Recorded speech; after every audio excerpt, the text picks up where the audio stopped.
Greater Noida में बसे एक छोटे से गांव सुनपुरा में सन 2016 से संचालित है संस्थानम अभय दानम, एक ऐसी संस्था जिसमें मूक प्राणी एवं असहाय पशु पक्षियों के पालन पोषण से लेकर चिकित्सा तक की उत्तम व्यवस्था की जाती है। संस्था में उपस्थित चिकित्सक एवं अन्य सदस्य दिल्ली एनसीआर एवं अनेक क्षेत्रों से 24 घंटे असहाय पशु पक्षियों का रेस्क्यू कर जीवन दान देने का नेक कार्य कर रहे हैं।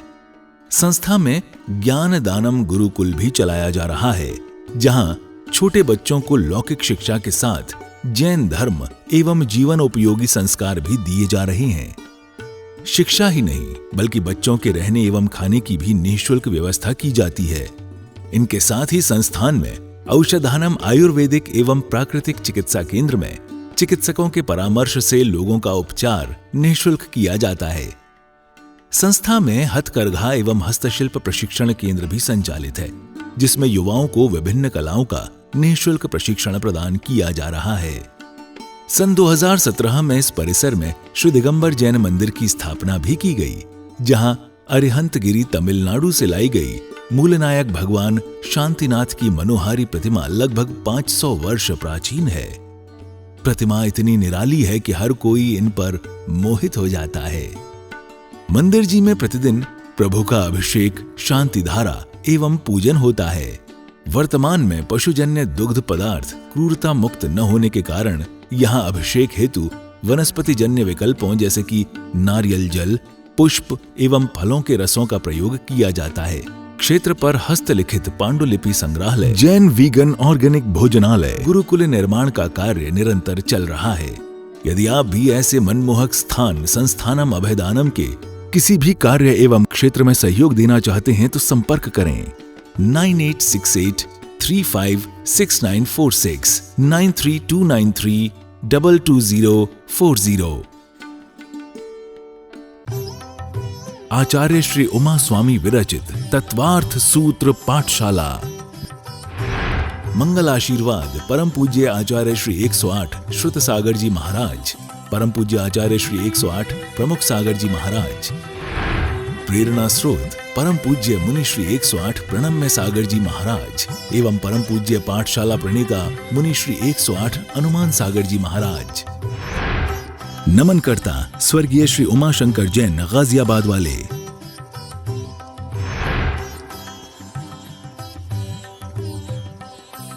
जय बोलिए वर्तमान शासन नायक महावीर भगवान की जय। बोलिए सिद्ध शिला पर विराजमान अनंता अनंत सिद्ध परमेष्ठी भगवानों की जय। बोलिए आचार्य भगवान श्री उमा स्वामी जी महाराज की जय। बोलिए तत्वार्थ सूत्र ग्रंथ की जय। बोलिए चारित्र चक्रवर्ती श्री शांति सागर जी महाराज की।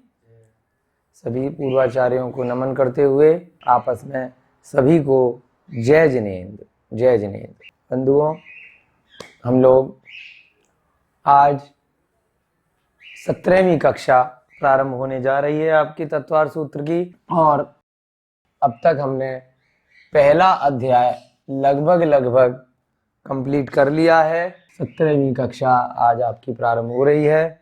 प्रथम अध्याय का, जिसमें कि 33 सूत्र दिए गए हैं, उनका स्वाध्याय हमने कल किया था। मूल रूप से 33वां सूत्र हमने समझ लिया था। आज इसके बारे में डिटेल में चर्चा करके इसके नोट्स भी हम बनाएंगे, और ये अंतिम सूत्र है इस अध्याय का। अब तक के जितने सूत्र हमने किए हैं उनका एक जल्दी से रिवीजन करेंगे और प्रयास करेंगे कि प्रतिदिन हम ये सूत्र पढ़ें, जिससे कि अगर हम कुछ महीने तक इन सूत्रों का प्रतिदिन वाचन करेंगे तो अवश्य ये हमें याद भी हो जाएंगे।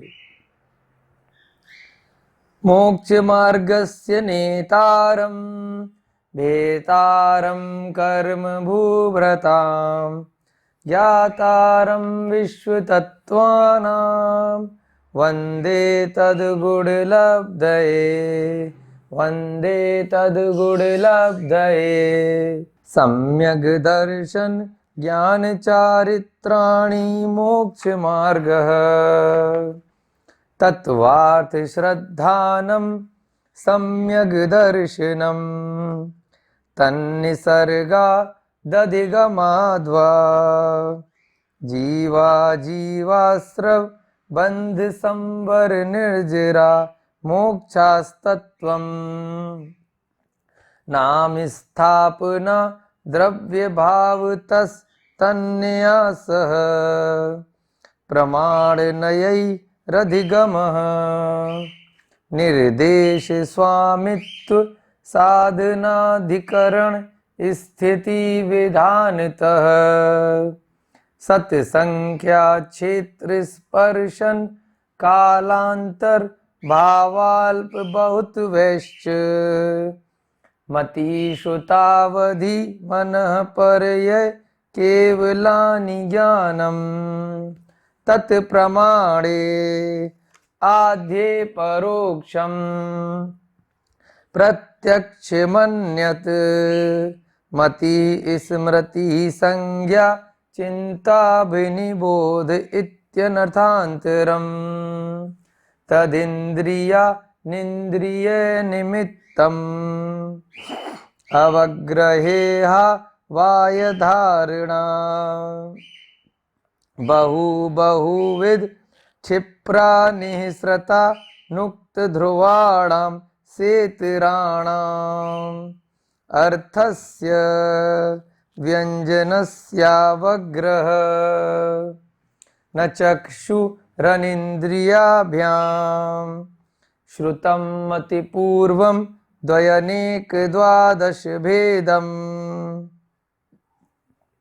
भव प्रत्ययो अवधि देवनारकाणां क्षयोपशम निमित्तः षड्विकल्पः शेषाणाम् ऋजु विपुलमति मनः पर्ययः विशुद्धय प्रतिपाताभ्यां तद विशेषः विशुद्धि क्षेत्र स्वामी विषयेभ्यो अवधि मनः पर्ययो मति श्रुतयो निबंधो द्रव्येषु व सर्व पर्यायेषु रूपिष्ववधे तदनंत भागे मनः पर्यस्य सर्वद्रव्य पर्यायेषु केवलस्य एकादीनि भाज्यानि युगपदेकस्मिन्न चतुर्भ्यः मतिश्रुतावधयो विपर्ययश्च सदसतोर्विशेषाद यदृच्छोपलब्धे रुन्मत्तवत् नैगम संग्रह व्यवहार ऋजु सूत्र शब्द समभिरूढ़ वम्भूतानया। इस प्रकार से हमने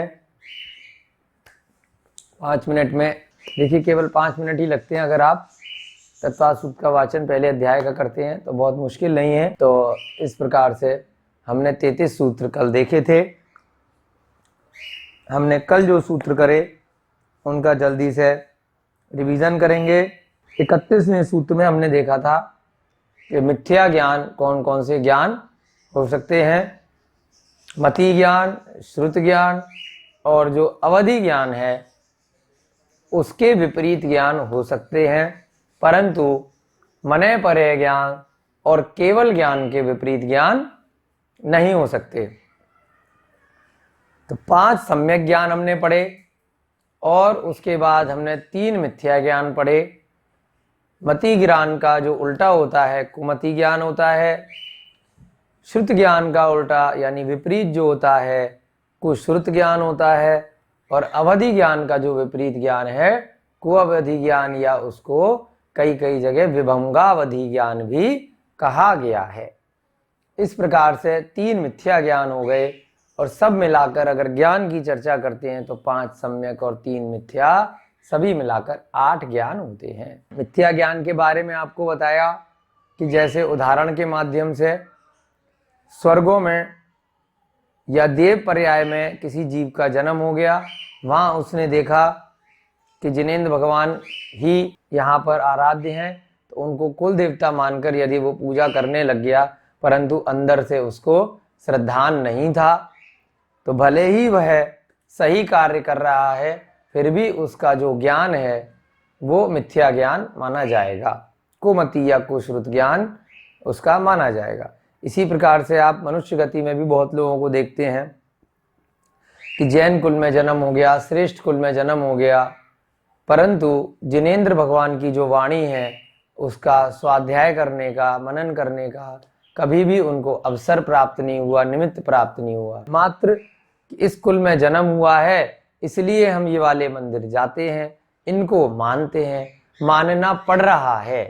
अंदर से श्रद्धान, सच्ची आस्था, सच्चा ज्ञान नहीं है कि क्यों मानना पड़ रहा है। तो ऐसे लोग भी जब तक कि उनको ज्ञान नहीं हुआ, भविष्य में उनको निमित्त मिल गया, ज्ञान हो गया, बहुत अच्छी बात है, लेकिन जब तक नहीं हुआ, वो मजबूरी बस अगर जा रहे हैं, कोई जबरदस्ती उनको लेके जा रहा है, तब तक उनका ज्ञान क्या माना जाएगा कि भाई ये हमारे इष्ट देव हैं, घर वालों ने कहा है या उन्होंने कहा है इसलिए कर रहे हैं, करना पड़ रहा है, तो क्या हो गया? मिथ्या। और अगर अपने भावों से, अपने श्रद्धान से सही सही रूप में जानकर अगर कर रहे हैं तो वही ज्ञान क्या हो गया? सच्चा ज्ञान हो गया, आपका सम्यक ज्ञान हो गया। इसका एक और उदाहरण हमने लिया था कि जैसे मतवाला व्यक्ति होता है, 32वें सूत्र में आचार्य महाराज ने और इसको क्लियर किया, सद सतोर विशेषाद यदृक्षोपलब्धे रुन्मत्तवत। रुन्मत्तवत यानी कि जब हमने संधि विच्छेद किया तो उन्मत्तवत, जैसा कि उन्मत्त व्यक्ति होता है, कभी कुछ करता है कभी कुछ करता है, उसको होश नहीं रहता है। मतवाला जो होता है, नशे में होता है, शराबी होता है, उसे सही और गलत का परीक्षण करके ज्ञान नहीं होता है। तो जब वो सही कार्य भी कर देता है गलती से, तब भी क्योंकि उन्मत्त भावना के साथ किया है, मतवालेपन में किया है, तब भी वह सही नहीं माना जाएगा। शराबी व्यक्ति कभी अपनी पत्नी को बहन कह दे, कभी पत्नी भी कह दे, तब भी दोनों बातों में, क्योंकि वो शराबी है, मतवाला है, तो वो गलत ही माना जाएगा। तो ये आचार्य महाराज ने मिथ्या के लिए बताया कि उस व्यक्ति को सत और असत का ज्ञान नहीं होता। सत असतो अविशेषात, यानी कि उसमें विशेषता नहीं होती, उसमें उसको डिफरेंस नहीं पता होता, भिन्नता नहीं होती कि जो कार्य मैं कर रहा हूं सही कर रहा हूं या गलत कर रहा हूं, बस कर रहा हूं। किसी ने कह दिया तो कर रहा हूं, किसी ने मना कर दिया तो नहीं कर रहा हूं। अपने मन से, अपने ज्ञान से, अपनी भावना से वो कार्य नहीं करता। पागल व्यक्ति की तरह या मतवाले व्यक्ति की तरह उसका यद रक्षोपलब्धे, जो इच्छा करी वैसी उपलब्धि कर ली, वैसा उस चीज को जान लिया। जैसे उदाहरण दिया था कि वर्तमान के जो वैज्ञानिक हैं वो सभी सम्यक ज्ञानी नहीं हैं। वो क्या हैं? अपनी इच्छा से कोई वैज्ञानिक उठ के खड़ा हुआ, उसने कुछ कह दिया कि सूर्य इतने करोड़ किलोमीटर हमसे दूर है। कोई दूसरा खड़ा हुआ, उसने कहा कि जी वो इतने पास है। कोई खड़ा हुआ कि हमने चंद्रमा पर भेज दिया। कोई दूसरा खड़ा हुआ, उसने कहा नहीं भेजा। किसी ने कहा कि सूर्य आग का गोला है, किसी ने उन्मत्तवत होके कह दिया कि वो तो हाइड्रोजन बम है। तो ये सब कहानियां हैं, ये क्या है? उन्मत्तवत हैं। बस लोगों को अपने तर्कों के माध्यम से स्वयं को सत्य सिद्ध कर दिया। तो लोगों को तो ज्ञान नहीं था, उन्हें लगा कि सही कह रहा होगा, तो लोग भी उनकी बातों को मान लेते हैं। तो ये सारा जो ज्ञान चल रहा है तीन लोक के बारे में या इस संसार के स्वरूप के बारे में, वो सभी कौन सा ज्ञान है? उन्मत्तवत ज्ञान है। यदृच्छोपलब्धे, जैसा जिस व्यक्ति की इच्छा करी उसने वैसे अपने मन से प्रवचन दे डाले, पुस्तकें लिख डाली। आजकल सोशल मीडिया का बहुत चलन चल रहा है। वो सब क्या है? अब तो आप सबके हाथ में मोबाइल भी है ना, व्हाट्सअप करके भी एक आ गया है, फेसबुक भी है, बहुत सारी ऐसी चीजें हैं, इंटरनेट है। तो यदृच्छोपलब्धे, जैसी जिसकी इच्छा करती है वैसा वो उस पर लिख डालता है। और दूसरा व्यक्ति जो उसे पढ़ता है वो भी उन्मत्त है, वो भी उनकी बात को सत्य मान लेता है बिना सत और असत का परीक्षण किए। यानी वास्तविक क्या है और अवास्तविक क्या है उसकी गणना नहीं करी, जैसा जिसने लिख दिया, जैसा जिसने बोल दिया वैसा मान लिया। तो सारे की सारे दुनिया में लोग वर्तमान में मिथ्या ज्ञान में ही अनादिकाल से हैं और अनंत काल तक पड़े हुए हैं। हम सभी भी जो तत्वार सूत्र सुन रहे हैं, पढ़ रहे हैं, पढ़ा रहे हैं, हम सब भी संसार में क्यों पड़े हुए हैं? इस मिथ्या ज्ञान की वजह से कि अनादिकाल से जो ये मिथ्या ज्ञान है ये हमारी आत्मा के साथ कार्मण शरीर के रूप में बहुत बुरी तरह से चिपका हुआ है। जैसे ही ये मिथ्या ज्ञान छूटता है तो सम्यक दर्शन की, सम्यक ज्ञान की उत्पत्ति होती है, और जब सम्यक दर्शन, सम्यक ज्ञान हो गया तो फिर उस जीव का निश्चित मानिए कि मोक्ष मार्ग बहुत दूर नहीं है। ठीक है, तो इस प्रकार से हमें मिथ्या से बचना है। जो भी ज्ञान संसार में चल रहा है उससे बचना है। आचार्य महाराज का बहुत ही छोटे से सूत्र के माध्यम से उन्होंने ये बताने का प्रयास किया कि सत असत में जो भेद है, जो भिन्नता नहीं करता है और मजबूरी बस या किसी के कहने में कोई भी कार्य करता है, उसको क्या कहते हैं? मिथ्या ज्ञान कहते हैं। उन्मत्त होके वो व्यक्ति कार्य करता है। प्राकृतिक वातावरण में स्थित है। यहाँ बहुत सुंदर हसमुख प्रतिमाएं, नेमिनाथ भगवान की, मुनीश्वरत्व भगवान की दर्शन करके मन प्रफुल्लित हो जाता है। यहाँ पे गौशाला चल रही है, पशु पक्षियों के लिए प्राकृतिक वातावरण है और खाने की भी यहाँ उत्तम व्यवस्था है। बहुत ही अच्छा लगा, बार बार आने का मन कर रहा है। तीर्थंकर लेनी आना चाहिए। सभी जैन बंधु यहाँ पधारे और दर्शन करके अपने आप को कृतार्थ माने, धन्य माने। नदी के अंदर से ये प्रतिमा निकली है, ये पूरा मंदिर नदी में से निकला है। आप सभी को यहाँ के दर्शन करने चाहिए और जरूर से आना चाहिए। यहाँ पे गौशाला और हथकरघा का काम भी चलता है और बहुत ही अतिशयकारी प्रतिमा है, बहुत ही सुंदर, जिसको देखते ही मन ऐसा करता है कि बार बार यहाँ मंदिर आए और बार बार दर्शन करें। प्रतिमा इतनी अतिशयकारी है कि दोबारा वापस मंदिर फिर दर्शन करने आए हम लोग। आचार्य श्री उमा स्वामी विरचित तत्वार्थ सूत्र पाठशाला। मंगल आशीर्वाद परम पूज्य आचार्य श्री 108 श्रुत सागर जी महाराज, परम पूज्य आचार्य श्री 108 प्रमुख सागर जी महाराज। प्रेरणा स्रोत परम पूज्य मुनि श्री 108 प्रणम्य सागर जी महाराज एवं परम पूज्य पाठशाला प्रणीता मुनि श्री 108 अनुमान सागर जी महाराज। नमन करता स्वर्गीय श्री उमाशंकर जैन गाजियाबाद वाले। प्रायोजक ज्ञान दानम गुरुकुल।